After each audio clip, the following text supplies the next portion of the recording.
There are fewer than 30 men in the world qualified to drive Formula One. A mere half dozen, perhaps, to win. At this moment, I'm inclined to think you're not one of them.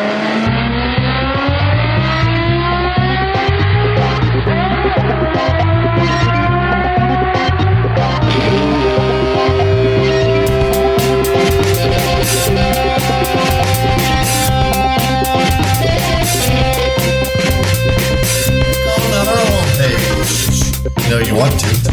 Keep up the good work, and there you have it. There you go. With the qualifying.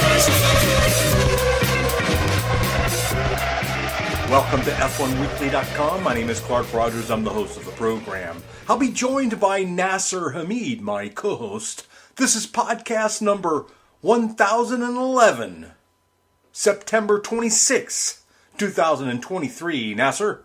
Thank you, sir. I say Red Bull Stampede back in business at Suzuka. They win the Constructors Championship while Logan Sargent increases his lead in the Destructors Championship. We shall explain gladly. Back to you, Roger-san.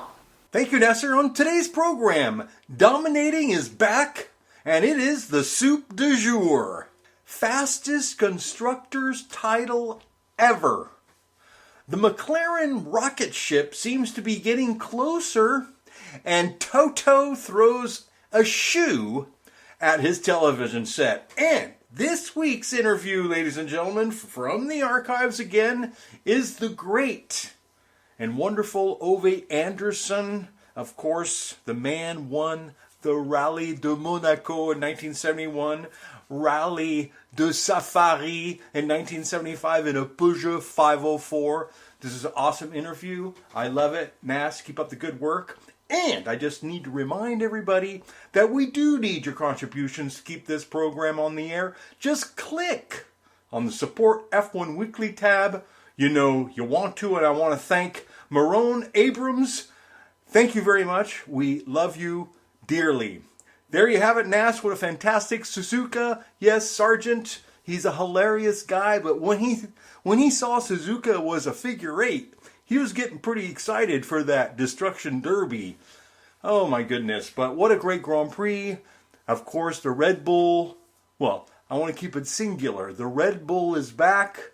The second car, not sure what's going on there, but it's there somewhere. And just a great weekend for McLaren. Zach Brown's over the moon, and I know you are too, Nasir. Si, senor. Interestingly, you say a great Grand Prix, one of the best tracks on the Grand Prix calendar, and a favorite among most drivers. Suzuka, of course, provided a much less thrilling race, but any race is better than any other major event. And this was less thrilling than the streets of Singapore a week ago. But a very different result. Lucky 13 for Max. He's back. Max Verstappen's Tokyo raid was devastatingly successful throughout the weekend, while his teammate do little with the same package. Not very good. Now with 6 races to go, Red Bull has clinched the championship, Constructors Championship, like you just mentioned, for the 6th time. Very, very impressive. And also the fastest, like you said. Now forecast and future for the competition remain doom and gloom for the next 2 seasons. Just one Red Bull is enough, I think. At this stage, I am sticking to my story and my prediction, which is Max will be 5-time world champion with 70 plus Grand Prix wins by the time we get to Yas Marina in 2025, which is not too far. And what a turnaround for Mr. Zach Brown's McLaren team Sunday. Both papaya cars were on the podium. Aussie mate Oscar Piastri getting his first podium in his rookie season. Now in the opening round, Norris was 17th and Piastri was 20th. So they have come a long way. But still not, or to borrow a phrase from you, the rocket ship is still not even close to rattling the cage of at least one of the Red Bulls. And Mr. Rogers, before we do a quickie on Collie, can we get your Snapchat on Sunday's activities at Suzuka and especially Max's performance. Well, I mean, we expected it. We predicted on the previous podcasts. All indicators were pointing to another dominating win, and he certainly did. I think he actually pulled a Joe Namath and predicted before the race that he would win by 20 seconds. So not only does he know himself, he's full of self-confidence, and this is one confident dude that's going to be hard to put down, for sure. I mean, let's face it. The Red Bull is probably a really hard car to drive. And Max gets everything out of it. Let's face it, Sergio Perez is a good driver. Everybody knows he's a good driver. He's driven many different kinds of cars, unlike Verstappen, because can't stop him, is still so young. But yeah, what happened to Perez and how Max is totally dominating, it's interesting. And is anybody out there, are they all frightened to be his teammate? I mean, that's one big tall order. So I'm very curious on who the next teammate will be. We've seen him fall. And Nas, I'm sure you probably have a few leads on his next teammate, but I don't see Perez staying there in 2025. I think he's singing Adios Amigos. Yes. We will address this issue later on also, but talking about the pre-race festivities, this is where I knew everybody was in trouble. Red Bull installed a new GP2 engine at Suzuka. Now, given the nature of the track, I knew right there and then dishes and bento box were done for the other 19 cars and drivers. Pre-practice 1. This was getting very, very exciting, I would say, at least for me. Max faster than Sainz Jr. by about half a second. Okay. Free practice 2. Max faster than half a second over Leclerc. So he had the red cars covered. Now, only question was, why am I not surprised? FP3. They say good things come in 3. Max once again fastest. This time 0.2 second faster than Norris in the rocket ship. Perez was 4th, 0.7 second off the pace of his teammate. You know, let me tell you what a talent, and to answer your question, who can be his teammate. No matter who they put in, it will be the Willie Horton revolving door. Nobody's going to rattle the cage of Max. And I'm going to tell you why I say this. We already see what's going on the track. Some years ago, when, they were shuffling one driver after another, and I think a comment was made by Christian Horner or maybe Dr. Marco that they need a driver who can get within 0.3 second of Max, which is not bad. And Nico Hülkenberg at that time, who had almost a decade of experience, he was trying to get into that seat, and he said, I can get into within 0.3 of Max. And when I heard him say that, I said, wow, with all that experience, he's having a big smile saying I can get within 0.3 second of a guy who's just been racing for a few years. So Max is a once-in-a-lifetime challenger, and it's career suicide if you become his teammate. And we'll see how it works out. Okay, so we talked to, and of course, your favorite, Lewis Hamilton, was 7th, 0.8 seconds slower than Max in FP3. So, the Mercedes they are a serious broken arrow now. The once all-conquering Mercedes-AMG team is in a different zip code compared to the Max pace of car number 33. And the Collie, we need a corporate sponsor, so we got one for Collie, presented by Head & Shoulders. Rinse and repeat. And of course, Max on top. Q1, and I want to get your take on this. Logan Sargent again missed the beat and went into the barriers. He was already leading the Constructors Championship, and adding more to the repair bill will not help his cause. Rumors are flying that Brazilian F2 champion Felipe Drugovich may take his drive.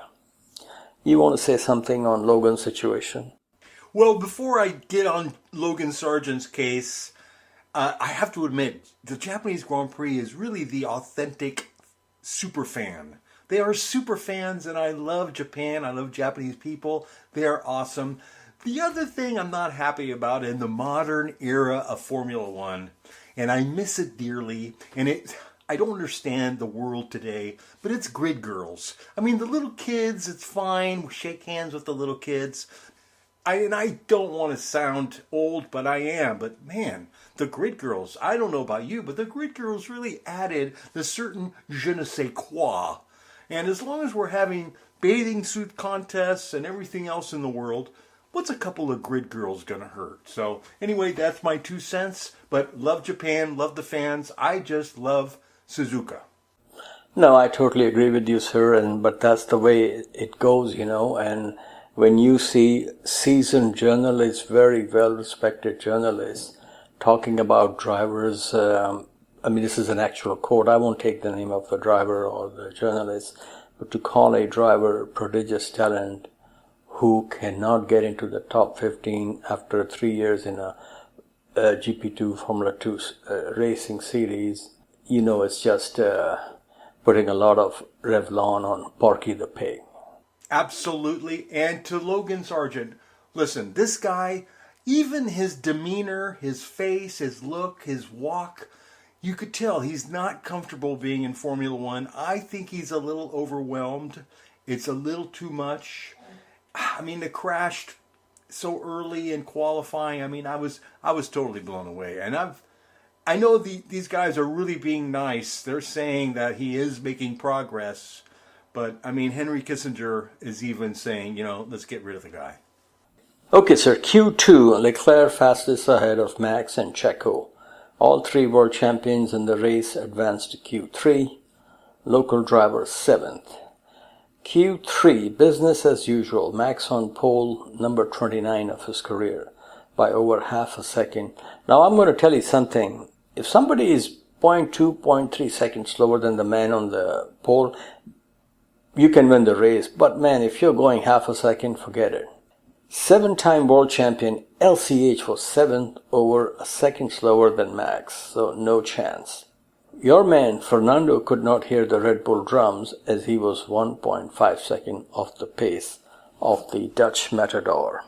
Oscar Piastri, looking on the positive side, he became the 5th Aussie made to start from the front row in Formula One, after Jack Brabham, Alan Jones, Mark Webber, and Daniel Ricciardo. Here is Oscar in the post-qualifying press conference. Happy, yeah. I think the last lap could have been a bit better, but it wouldn't have been enough to change my position. So happy with P2, definitely. Feel like I've made good progress through the weekend. I feel like as a team we've made good progress as well. I think we definitely found some pace overnight, so yeah. Now we move on to McLaren. The team has extended Oscar Piastri's contract till the end of 2026. Smart move, I must say. Team principal Andrea Stella said, and I quote, Oscar constantly impresses with his performance, work ethic, and attitude, end quote. McLaren's other driver, Mr. Happy Chappy Lando Norris, is contracted till the end of 2025. Sir, now we come to the race, and my question to you is, we had 2 McLarens behind the Red Bull of Mr. Max. What were you expecting at the start? I was expecting pretty much what we got. Norris gave him a good run, but there's just no way. Max is, and Norris said it, Max is Max. You think you got him, oh, it's Max, you can't stop him. And that's the way it is. It's going to be like that for a little while until, well, at least McLaren is making some inroads with the Mercedes package, and that irks Toto. Toto does not like to see a customer ahead. Or let me put it this way, he doesn't like to look at the behind of Mr. Brown. So there's a lot of work ahead, and I really hope the W15 is a little better than the W13.631. Yes. So after the Singapore firecracker, a lot was expected at Suzuka, a favorite for most drivers in Formula One today. All we got at the start was a scrappy, which was, I had an inkling that if one of the McLarens get ahead, as soon as DRS was enabled, Max will be in the lead and bye-bye. And then late in the race, we got bitching and moaning by the Mercedes drivers, which was very, very interesting. And Mr. Rogers, one team had the audacity to throw one of the nicest people you can meet straight out of Honda commercials to the lines. Who could that be? How did you feel? It felt so good and refreshing. You know, Fernando is not going to lose his joie de vivre, his raison d'être. Love it. Absolutely loved it. We need more of this. I want controversy. And to be honest with you, we were in Suzuka, so I was expecting so much more in terms of his blathering. But on the other hand, sometimes they take it out of context, and Fernando likes that the press is talking about what he says and everything, but they want to keep it limited. On the other hand, this was a great race. I mean, the chaos, like you said, the Mercedes, the bickering, and then you had the bickering between the two French guys. Nasir, I'd pay good money to watch this again. Yes, that's good. The McLaren boys put on a good and determined show in the run-up to the first corner. Once Max came out ahead, going into the famous Suzuka S's, and those are beautiful. It was sayonara from Lando to Checo. Max was in a world and class of his own. No surprise here. Winning the race by 19 seconds is testament to his, what you call, TF. And will you tell everybody, especially the new listeners, what TF stands for, please? Testicular. Thank you, sir. The whole weekend he was in his own zone and different zip code, taking his 13th win of the season from 16 races. And this win, the sad news is he'll be 26 in a few days. But at the age of 25, he has 48 Grand Prix wins. Very, very impressive. And his pace was so incredible that the fastest lap he set was 1.06 faster than anyone else. So this thing is just on a different planet now. While others are sucking on eggs, he is comfortably hatching his third championship. With 400 points to his name, there is a good chance Max may win the championship before the next Grand Prix in Qatar in the sprint race. No wonder Red Bull has clinched the Constructors Championship with 6 races to go. So congratulations and kudos to people in Milton Keynes. Max's teammate Checo did not have a good start, was involved in argy-bargy with Hamilton, then he torpedoed Kevin Magnussen to become Maldonado of Mexico. His DNF and re-entry after many laps was a joke, but very clever move to avoid grid penalty at the next race. And this is where Red Bull kills everybody. On the track, pit strategy, whatever is thrown at them, they make something happen. As expected, FIA has clarified this will not be allowed in future. Checo at the moment is second with 223 points compared to 400 for his teammate. Now here is the really scary part. He is only 33 points ahead of the third man, everyone's favorite LCH.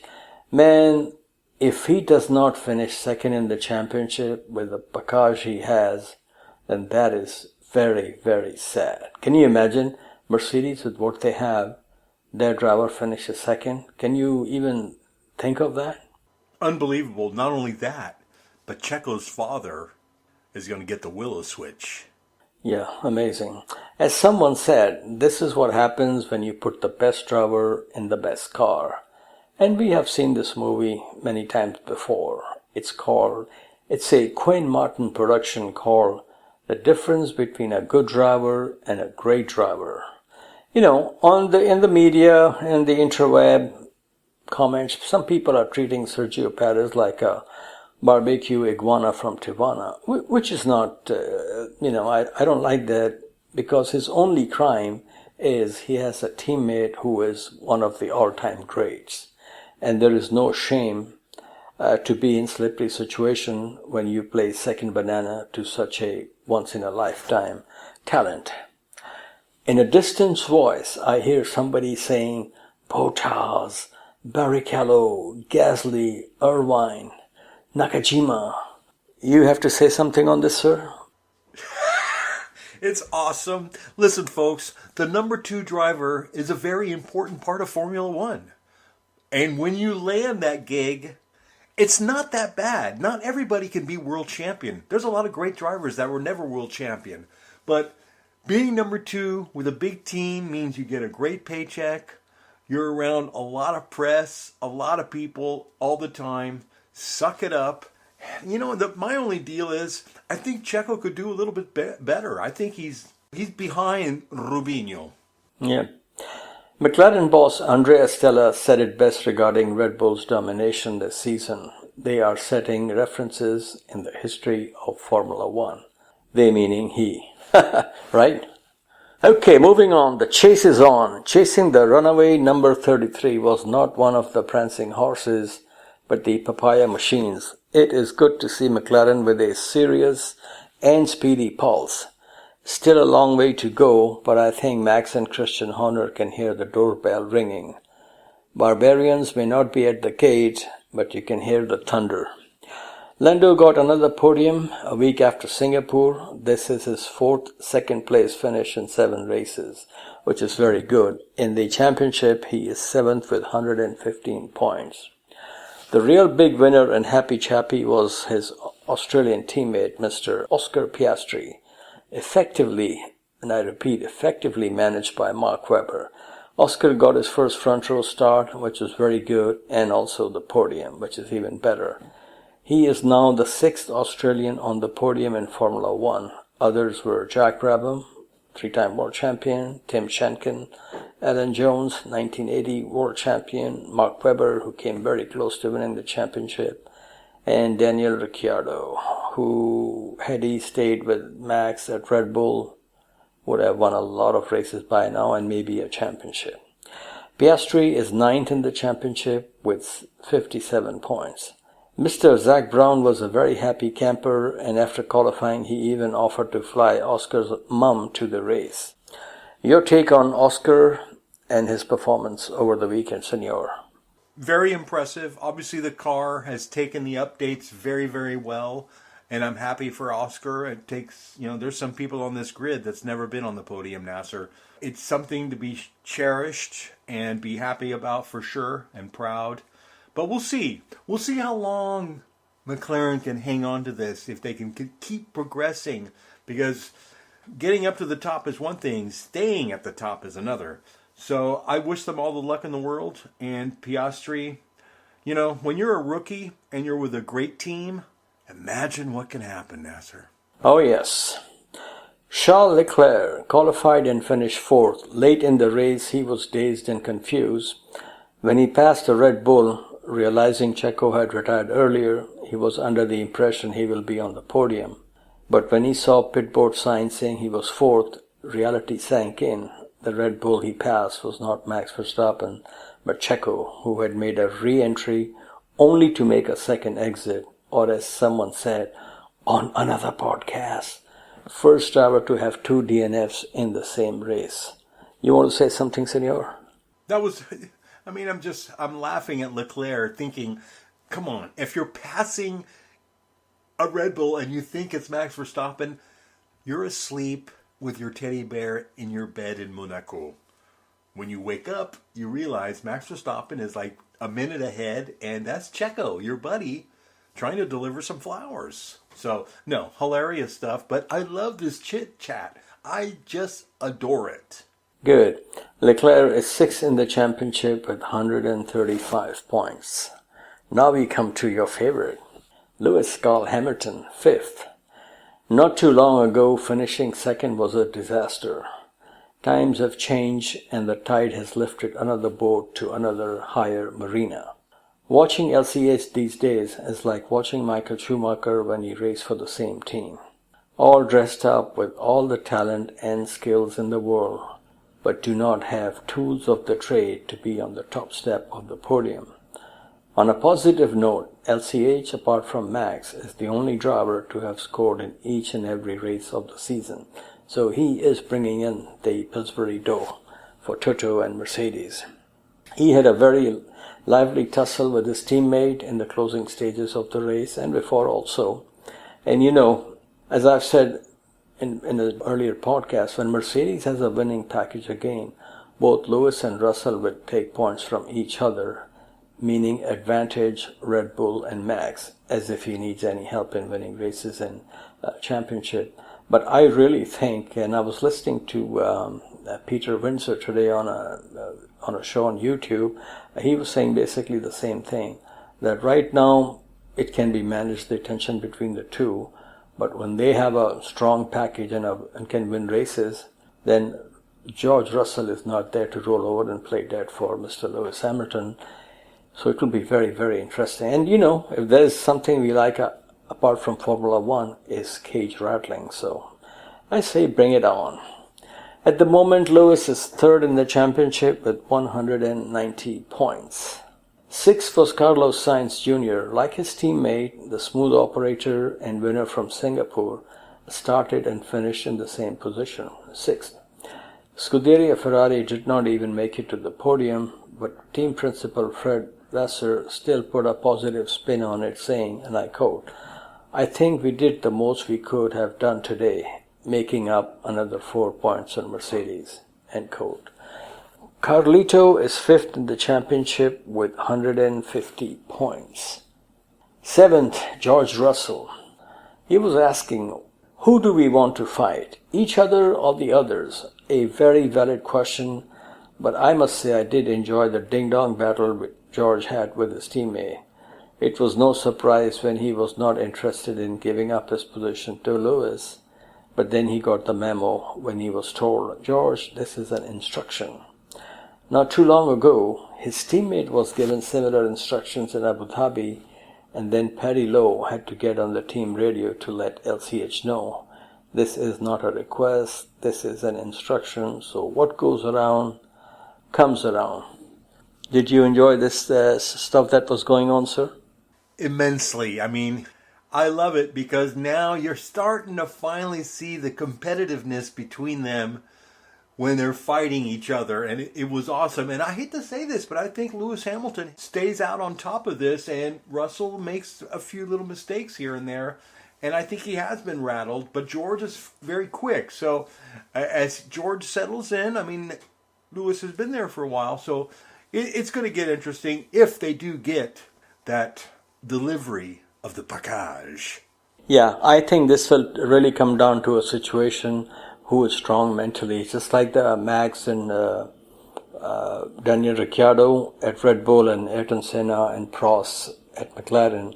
Both were equally competitive. One was just more too intense and I guess more determined to win the championship or the races. So we'll see how it works out. But one thing is for sure, Lewis is not going to walk all over George like he did on Bottas, and George is not going to walk all over him like he did on Latifi. But the funny communication while this was going on was from Carlos Sainz Jr., who told his team, "They are using my own trick against me." Wasn't that hilarious? It was so hilarious. He was laughing. Everybody was laughing except for LCH. Not a big fan of the trick. Yes. Russell is 8th in the championship with 115 points. Now we come to the hombre who is behind the 8 ball and finished 8th, Fernando Alonso. Machismo is the only driver this season who has made it to Q3 in each and every race. He is not happy Formula One is broadcasting his personal radio messages to the team, to the global audience. I think he should be very happy they are doing that, and that is how we know what a great humor he has while traveling at over 200 miles per hour, especially at Suzuka. The world champion from 2005 and 2006 is currently 4th in the championship with 174 points. Both Alpines finished in the points. Ocon is 11th in the championship with 38 points. Pierre Gasly, the magic man of Monza 2021, picked up the final point from his 10th place finish.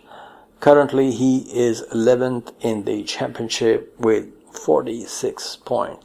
And sir, a couple of other things. Williams, both cars failed to finish for the first time since the Australian Grand Prix in March. Man of the moment and much positive speculation, Alex Albon was hit by Bottas at the start and retired after completing 26 laps. Logan Sargent, man under pressure and much criticism, ran into Bottas in F1 soap opera called Revenge is Sweet. Among the active full-time F1 drivers this season, Logan Sargent remains the only one who has not scored a point. Mr. Roger, looking back at the race, it was a decent time for you, right? 10 p.m. Pacific Standard Time? Yes, 11 p.m. and You just hope that there's no red flags and too many cautions. But yeah, very nice, very nice. I loved it. I'm ready for Qatar. Yeah, race was 1 o'clock in the morning my time here in Florida. And of course I got up and watched it, but I was very oozy-doozy. But if the race was going to be like a tremendous dogfight, then I would have probably been more wide awake. But anyway, still enjoyed the race. Suzuka is a great track, and there's nothing wrong in watching history being made. Stuff you only believe if you see it. So I'm enjoying whatever is happening, and we'll see how it works. And Qatar is coming up, and then, man, I don't know if you're getting this. I'm getting bombarded with emails from Miami Grand Prix and now from the Austin Grand Prix that new batch of grandstand tickets are available starting at $78 from Miami, and also I'm getting emails from Austin GP. It took me 4 hours last year to get out of the track, and at this stage of my life and some mobility issues, I really just cannot spend hours and hours stranded in a place. So I think I am very tempted to go to Austin because it's a Formula One event. But I just don't want to torture my body for 6 hours for 2 hours of major racing. What say you? I agree. As the market drops, like it did today, over 400 points, people are feeling the pinch, and tickets are not flying off the shelf. With the possible government shutdown looming, it could get worse. So anyway, now that I'm thinking about the government, I want to take a break, Nas. I need to get some fresh oxygen. We'll be back with Ove Andersson. We've got Motorsports Mondial, which is a fully loaded Mexican burrito, by the way. So there you have it. So we'll be back after this brief message. Hi, I'm Giancarlo Fisichella, and you are listening F1 Weekly. Okay, folks, I'm here at Le Mans with Narain Karthikeyan from India. Narain, thank you for your time. How are you today, sir? Yeah, it's been a baptism of fire, Le Mans for a rookie. It's pretty daunting, but I'm up for the challenge. Obviously, the R10 is a successful car. Maybe not the quickest on the circuit, but has a lot of good reliability. So I'm really looking forward to driving the Audi R10 for the 24 hours, and we will be keenly watched from India. We have a lot of support, and I'm very happy to be the first Indian to be driving here, and this is a great opportunity, and I'll try and do the best I can. What is the biggest adjustment you are facing or challenge in adjusting, because most of your background is open wheel racing? Yeah, single seater has been my key racing for a long time, but this is my second race in this category.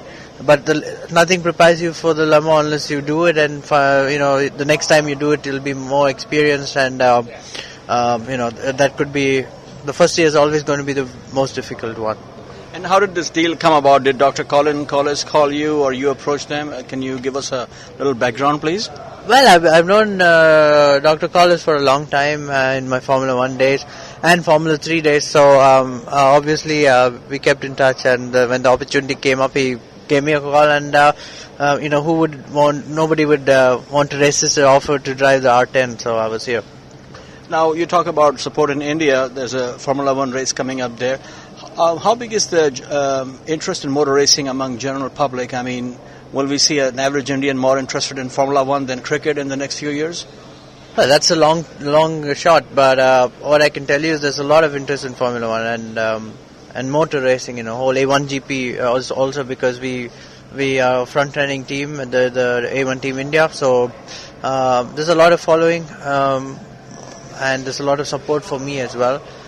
So yeah, I mean, it's never be as popular as cricket because cricket is they say it's a religion in India, but Formula 1 and other forms of motorsport are getting decent exposure, and I think I think in the near future we'll have a lot more Indian drivers coming into the international racing scene.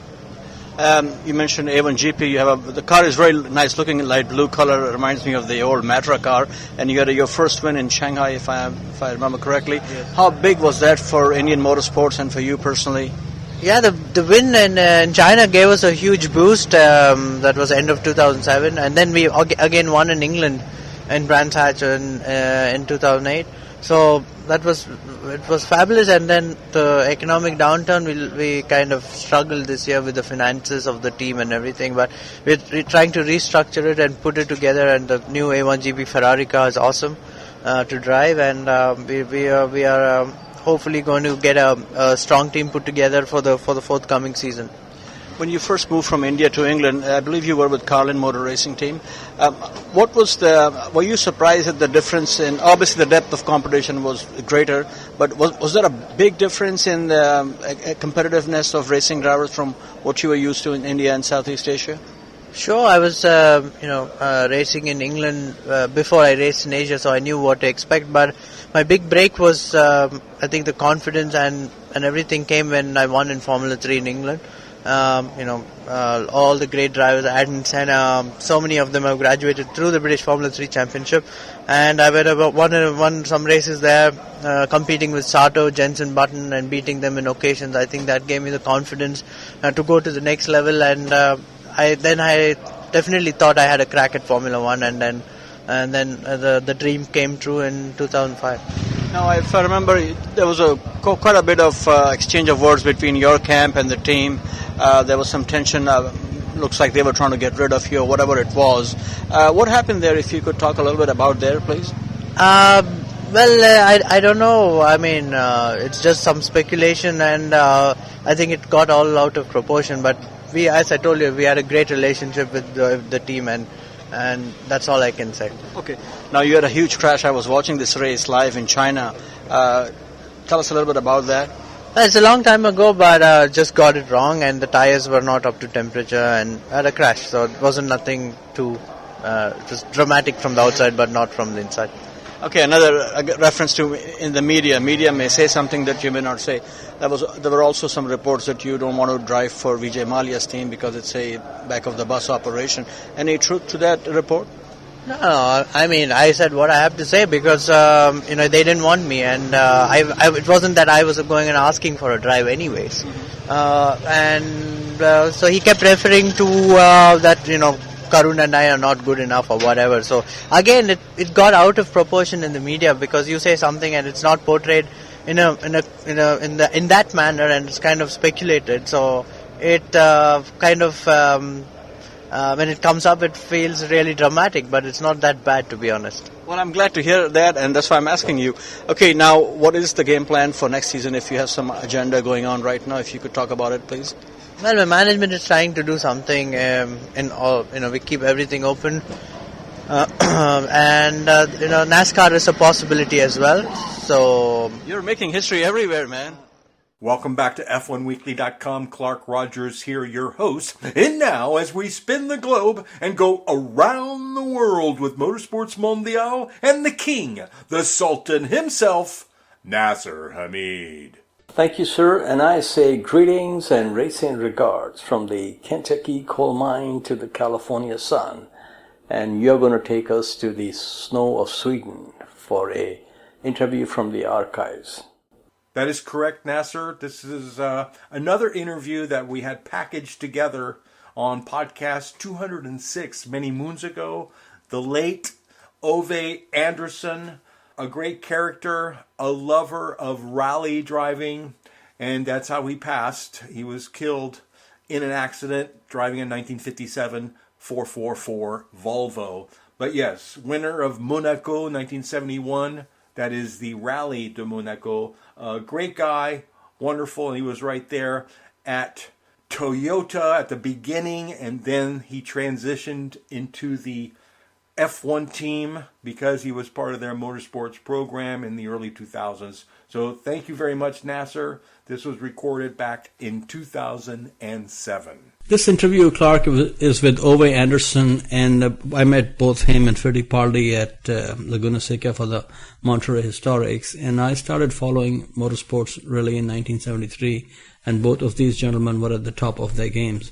Ove Andersson is from a town called Uppsala in Sweden, and now lives in Cologne, and has been associated with Toyota or was associated with Toyota for over 30 years, starting in early 70s. He was repairing rally cars. Then they were based in Belgium. Then came the Toyota Team Europe, which was in Cologne, which he later sold to Toyota. So it was very nice talking to him. And again, it took a lot of time to get an audience with him. Again, he was willing to talk, but, PR people had some things lined up for these gentlemen. So I did talk to him about his co-driver from the 70s, which happens to be Monsieur Jean Todt. Yeah, so it was good talking to him, and it's like touching history, when I talk to people from days gone by. So I hope people enjoy this conversation, and again, we'll try to hook up with more of these people for an extended time so we can have an in-depth conversation. Okay, I'm with Ove Andersson, famous rally driver from Sweden and ex-boss of Toyota. Mr. Andersson, how are you today, and how was your day at the races yesterday?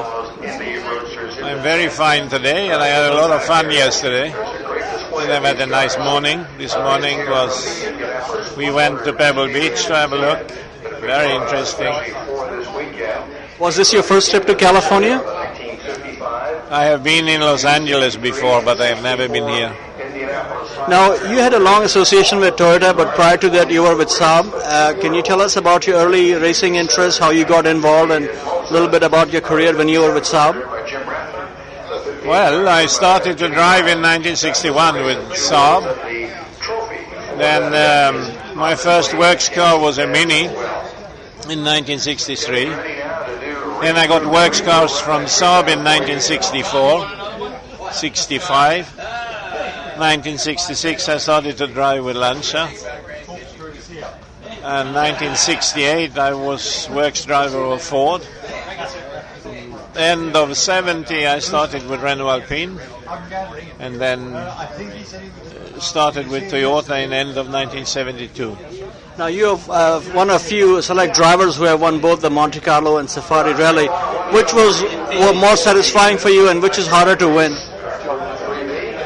You cannot say winning is winning, and they are both very famous events. I can't say that I wouldn't put priority on any of the events. But which one is harder to win? I think everything is... they are so difficult events.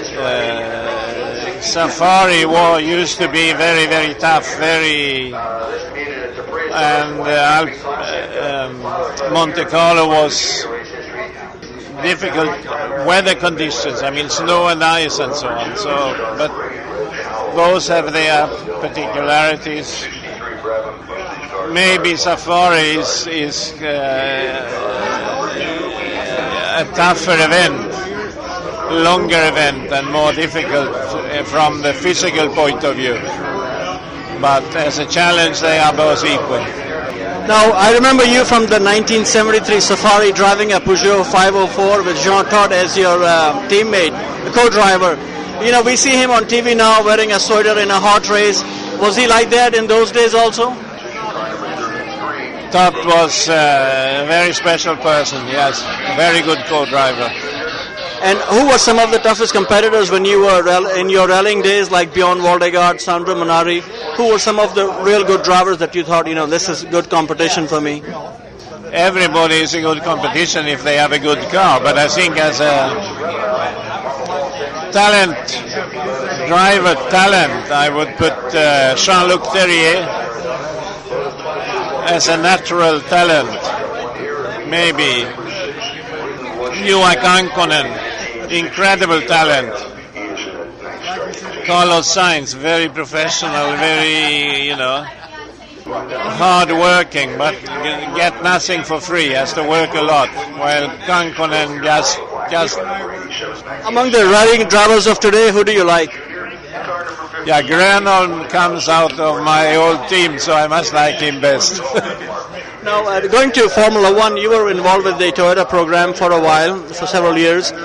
Everybody knows it's a massive budget, but the results are not there. The Toyota Formula One program, they have a huge budget. What is missing that they're not having the success they have enjoyed everywhere else?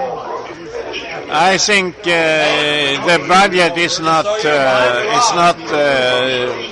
You need the budget to do a good job, but the budget is not what makes you win. The budget You need it to win, but you need a good team, you need good team management, you need, it's everything has to come together. And from that point of view, I think that's what is missing. And who do you think will be world champion this year, and who would you like to see win the championship?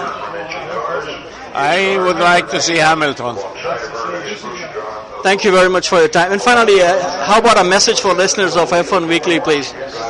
Please support more rallying. Okay, thank you very much. Keep up the good work, Nas, and thanks, Mr. Ove Andersson. We'll be back with the wrap-up.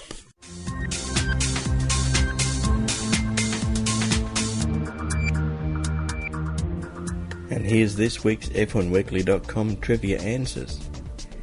Answer 1. Which driver made the very embarrassing mistake of crashing into the barrier on the entry to the pits during the 1995 Australian Grand Prix? That was David Coulthard. He was just coming in for a routine pit stop, and he went too quickly around a tight right-hander and crashed into the barrier.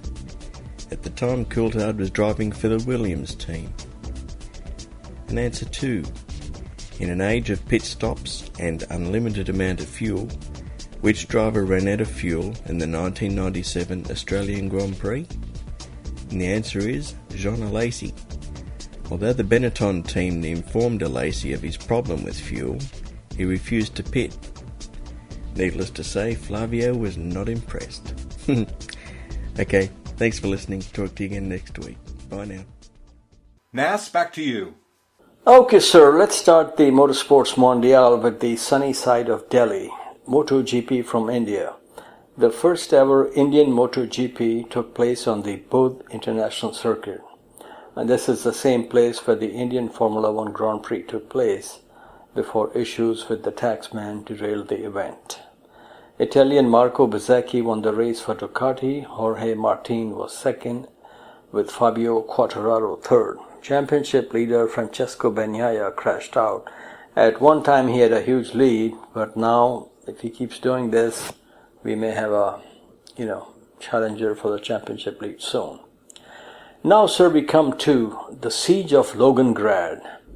It is sad to see slings and arrows flying every which way, and Logan Sargent, like Nick de Vries, has not even completed the full season of Formula One.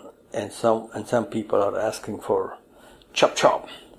To see a young talented driver who has, to borrow a phrase from the host, winning pedigree, come under such heavy criticism in a day where there is so much little testing available is very disappointing.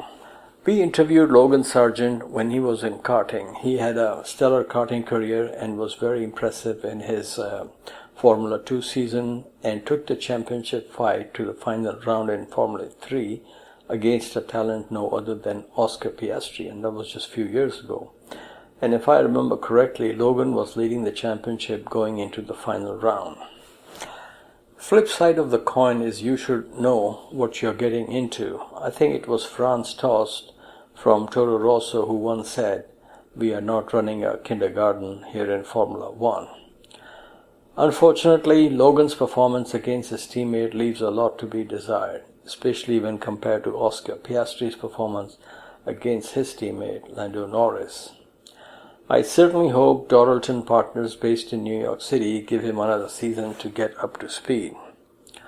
Among the choices they have as replacement for Sargent, a factory reject Ferrari Driver Academy person, the name would be Mick Schumacher, or a driver who took 3 years to win Formula 2 championship.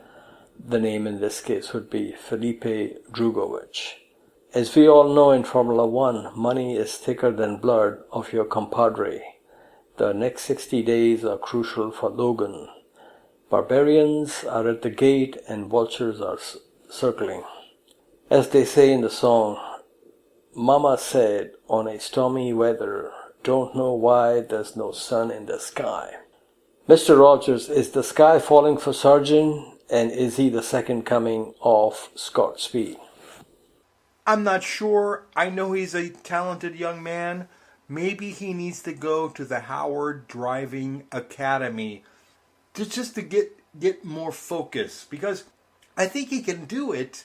But first of all, when you have a really good teammate that's competitive, you've got to kick it up a notch. And we just don't see the kick or the notch. So, and listen, I'd love to see an American be successful, but he's got to be competitive up against his teammate first before anything else, and he must stop crashing. So that's just me. I mean, I think Mick Schumacher is finally going to get a ride somewhere out there, maybe with a Le Mans team, WEC, WEC.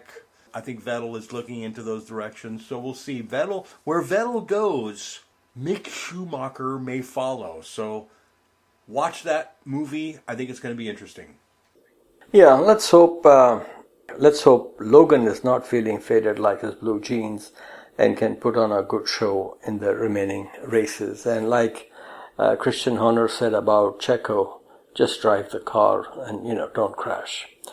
And speaking of Mick, he is doing a reverse of Papa, Michael. Michael Schumacher raced for Sauber Mercedes in sports car racing with Heinz-Harald Frentzen and Karl Wendlinger as co-drivers. Then he did a Hughes Corporation rock the boat in qualifying for the 1991 Belgian Grand Prix. The rest is history, and the bar has been set too high for other family members. As son Mick found out the hard way in 2 years at Haas F1, Toto Wolff is his biggest fan but still smart enough to keep his two current drivers. Apparently, according to published reports, Toto sent a Mick Schumacher simulator data to James Vowles at Williams, but was told danke aber keine danke, meaning thanks but no thanks. Now your fellow Francais, Bruno Famin, head honcho at Alpine, has appeared as Mick's second BFF. If it works out, Mick will be driving for them in WEC, so let's see what happens. Mick won both Formula 3 and Formula 2 championship and is a good kid. He is not a loose cannon like Dan Ticktum, so we wish him all the best. Moving on, the cost of doing business. In racing, they say speed costs money, how fast you want to go.